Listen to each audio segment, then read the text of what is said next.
자들이 정말 뭐 웃음기 띠면서 오세훈이를 환영하고 난리를 치더라고요. 예. 저는 사실 굉장히 역겨웠습니다. 우리가 또 하나 잊지 말아야 될 게 오세훈이라는 작자가 어떤지를 알아야 된다고요.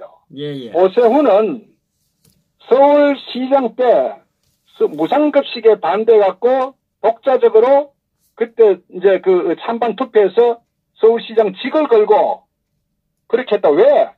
사실 오세훈은 이 사람 자체는 보면요. 능력이 전혀 평가되지 않은 사람입니다. 오세훈이가 어떻게 정계 나왔습니까?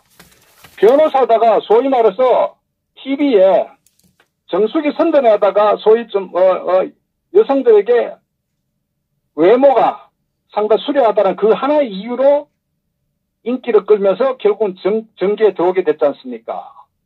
그래가지고 결국 오세훈이가 국회에 이제 몇 번 당선되고 해갖고 몸집이 커졌는데 실질적으로 오세훈의 어떤 정치적인 어떤 철학 가치에 대한 거는 전혀 검증이 되지 않았고 능력도 검증되지 않았어요. 그러다가 그 당시에는 우파 중심에 상당히 이 박근혜 대통령도 우리가 선거를 하면서 우리가 백전백승했으니까 그런 분위기를 타고 오세훈이가 서울시장에 당선이 됐는데 결국은 이 무리수를 뜬 거는 뭐냐? 이 오세훈이가 욕심이 사기 어떤 권력에 대한 자기 나름의 어떤 욕심으로 결국 자기 자신을 이제 상당히 돋보이려고 결국 그 무리수를 떠가지고 결국 어떻게 됐습니까? 오세훈이가 결국은 정치적 판단, 이 전략적 판단의 잘못으로 인해 가지고 결국은 도중 사퇴를 하게 됐지 않습니까? 그 다음에 어떤 결과가 나왔습니까? 안철수가 나왔잖아요. 안철수가 튀어나와가지고 그래 거기서 박원순이하고 결국 밀어줘가지고 박원순이 오늘 서울시장 된 상태 아닙니까? 그 결과 아시다시피 우리가 결국 탄핵 때 집회를 하면서 서울시 광화문을 완전히 이 좌파에다 넘겨준 게 박원순 아닙니까? 예. 그리고 그로 인해 가지고 안철수의 행보가 어땠습니까? 안철수 행보 갈짓자 행보하면서 사실은 이 더불당이 완전히 몰락하는 그 당시에 거의 지지율이 10%대에 머물렀잖아요. 그때 아시다시피 문재인이 같은 경우도 이제 대표를 했지만 그때 몰락할 때 결국은 안철수가 이 더불당에 민주당 가가지고 힘을 실어주면서 어쨌거나 이 지지율 회복하는데 안철수가 일조했지 않습니까?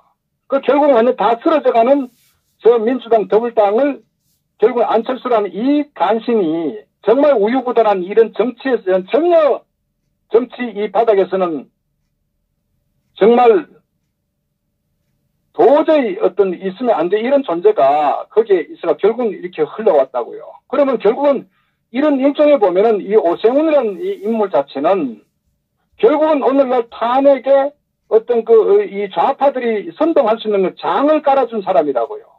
박원순이가 결국은 그는 그 역할을 했었고, 거기에 핵심 어쨌든 일조한 인물이 오세훈 아닙니까? 그 다음에 오세훈이가 탄핵 때 어떻게 했습니까? 탄핵 찬성해갖고 결국은, 탈당하면서 유승민, 김무성과 같은 한 패거리가 됐잖아요. 예. 그리고 지난번 보십시오. 4.13 총선 때도 종로에 나왔다고, 종로에. 종로는 원래 박진로 의원의 지역구 아닙니까? 오랫동안. 그럼 당연히 박진이 나와야죠.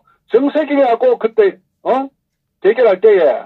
근데 왜 오세훈이가 종로에 나왔습니까? 종로를 거쳐야 자기 대권으로 가는 길목이라고 정치적 전략적 판단에서 자기 어떤 순수한 당의 전체적인 어떤 총선 전략을 무시하고 완전히 자기 자신의 욕심, 사살한 욕심으로 결국은 마지막까지 종로에 자기가 출마를 했죠. 그 다음 박진 의원이 어떻게 됐습니까?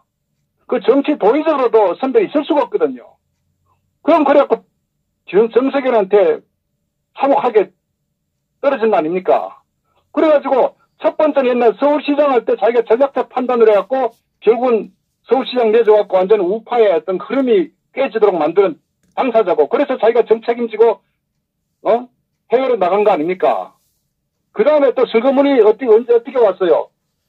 동작구에 나경원이가 그때 재보원할 때 도와주는 척하면서 와가지고 얼굴 내밀면서 뭔가 제기해보려고 결국은 나경원 당선되죠. 그 어떤 여설을 몰아가지고 자기 과거에 어떤 그런 참혹한 이런 잘못된 상황을 만회하고 제기하려고 그러다가 탄핵 때 이렇게 부역하다가 그때 또 어차피 4.13 총선 때 어쨌거나 자기가 또 전략적 패착을 해갖고 그래가 또 사라졌다가 탄핵 때 나타나고 또 이런 하다가 지금 또 보세요. 소위 우파 내에 이 탄핵 찬성파들이 완전히 어떤 지도부를 구성해가지고 지금 개판 5분전 상태가 되니까 이 탄핵 찬성 세력들이 마땅한 신물이 없으니까 오세훈을 또 끌어들이잖아요. 그게 또 미친 듯이 와가지고 같이 이 탄핵 찬성 주동 부역자들끼리 같이 껴안고 웃는 모습을 보면서 어찌 역겹지 않겠습니까? 맞습니다. 저런 인간들이 소위 자한당에 또다시 중심 세력이 되었고 차기 어떤 총선의 주도권 잡으려고 이렇게 지금 하고 있는 게 자한당의 모습이라고요. 이러니 되겠습니까? 그래, 거기에 결국 이제 반문이라는 어떤 프레임으로 지금 계속 몰고 가면서 자기 정치적인 어떤 그 생존을 하려고 과거의 어떤 자기 정치적인 어떤 과오는 전부 묻어버리면서 반문 프레임이란 그 우산 하에서 같이 모여가지고 결국은 이 자기의 과거를 모면하려고 하는 이 세력들이 현재 이 자한당 내 비대위와 오세훈이란 이 작자리라고요. 저 가만두면 되겠습니까? 그러니까 전부 다 보면은 국가가 지금요, 얼마 전에 노재봉 전 총리가 사실은 이제 굉장히 중요한 발언도 하시던데, 현재 이 대한민국 이미 끝났다. 이미 좌파 공산 김정은의 완전히 놀이개가 돼가지고 통제를 지금 받고 있는 상황이다.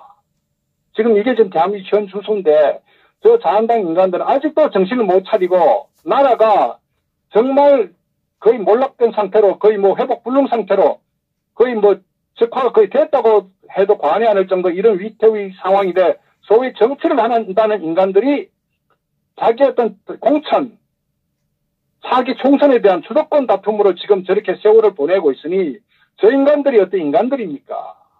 그런데 거기에 대해서 소위 정치적 어떤 프레임으로 반문 연대라는 소위 정치적 어떤 술수를 동원해서 반문 프레임이라고 치고 있는데, 거기에 절대적으로 선동에 놀아나서도 안 되고, 저들의 의도를 분명히 우리가 직시하고, 저 자한당을 반드시 저는 척결해야 된다. 그리고 사실 우리에게 적은, 참 말씀드린 김정은이도 처리해야 되고, 문재인이 임종석이도 처리해야 되고, 자한당도 처리해야 되고, 그래서 저는 오늘의 주제를 차도살이는 소위 우리가 힘이 없을 때는 상대의 힘을 빌어서 상대를 쳐내는 그런 전략의 어떤 우리가 생각을 할 필요가 있다. 그리고 김정은은 어차피 트럼프가 쳐낼 거니까, 우리는 어쨌거나, 힘이 없는 이때는 일단 우리가 똘똘 뭉치면서 한편으로는 적의 어떤 자중질환, 적이 적을 치는 그런 어떤 상황으로 우리가 상당히 옆에서 좀 분위기를 잡아갈 필요가 있다. 그래서 어쨌거나 이재명은 반드시 처벌해야 됩니다. 왜? 이재명이는 굉장히 인간적으로 아주 사악한 인간입니다. 이재명 형님도 멀쩡한 사람을 정신병자로 몰아가지고 자기 정치적 권력을 위해서 정말 가족들조차도 입에 담을 수 없는 그런 어떤 더티한 욕설을 할 정도로 정말 사악한 인간이라고요. 그리고 말씀드렸다시피 이 탄핵 때 박 대통령에 대한 그런 실실 수 없는 저주, 이 인간의 탈을 쓰고 도저히 어떤 정상적 인격체라고는 우리가 인식할 수 없을 정도로 그런 아주 망난이라고요. 그런 인간이 만약에 되살아난다면요, 정말 우파는 위험해집니다. 그래서 임종석이가 이재명이 치낼 때 정말 이재명이 완전히 영혼의 회복 불능 상태에 빠지도록끔 우리가 옆에서 바람을 잡을 필요가 있다. 그 다음에 어쨌거나 박원순도 반드시 쳐내야 된다. 박원순은 아킬레스건은 결국은 자기 아들 박주신 아닙니까? 저는 이재명이 친 다음에 이 박원순 같은 경우도 결국 쳐내도록 우리가 또 바람을 잡을 필요가 있다. 그래서 저들 손에 의해서 저들의 세력의 전부 무너지도록 우리가 상당히 그런 바람잡이 역할도 할 때에 따라서는 전략적으로 할 필요가 있다. 저는 그걸 오늘 말씀드린 그것이 저는 이제 하나의 이 차도살인의 어떤 그런 전략 이라고 제가 이제 말씀을 드린 겁니다. 예. 수고하셨습니다. 그래요, 감사합니다. 수고 너무 많았습니다. 우리 김동수 박사님, 자 박수를 보내주시기 바랍니다.